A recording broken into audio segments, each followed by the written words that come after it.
આંતરરાષ્ટ્રીય ડ્રગ્સ કેસનો આરોપી સુરત કોર્ટમાં રજૂ થયો છે। એટીએસે સિંગણપુરથી નિકુંજ ગઢિયાની ધરપકડ કરી છે।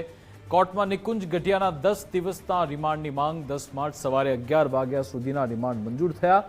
ચેતન વાવડિયા, દામજીભાઈ પદમણીના રિમાન્ડ માટે ગ્રાઉન્ડ રજૂ। મલેશિયા નાર્કો કાર્ટેલ્સના સભ્યોની તપાસ માટે રિમાન્ડ। ગુનામાં હજુ કેટલા આરોપી સામેલ તેની તપાસ થશે। મિસ ડિક્લેરેશનના ડોક્યુમેન્ટ બનાવવા કોણે મદદગારી કરી, કયા કયા કુરિયર મારફતે જથ્થો મલેશિયા મોકલાવ્યો, માલનું પેમેન્ટ કયા માધ્યમથી કરાયું તેની પણ તપાસ થશે। દિવસની પોલીસ કસ્ટડી રિમાન્ડની માંગણી કરવામાં આવેલી હતી।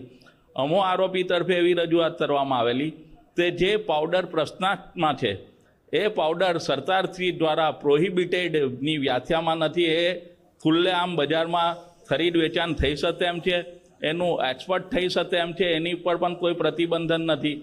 અને જે પૈસા આવ્યા છે અમારા બેંક એકાઉન્ટમાં આવ્યા છે, તમામ ટ્રાન્ઝેક્શનો જેન્યુન ટ્રાન્ઝેક્શનો છે। અને નામદાર કોર્ટે અમારી રજૂઆત અને સરકાર પક્ષની રજૂઆત ધ્યાને લઈ આરોપીના મંગળવાર 11 વાગ્યા સુધીના પોલીસ રિમાન્ડ મંજૂર રાખેલ છે।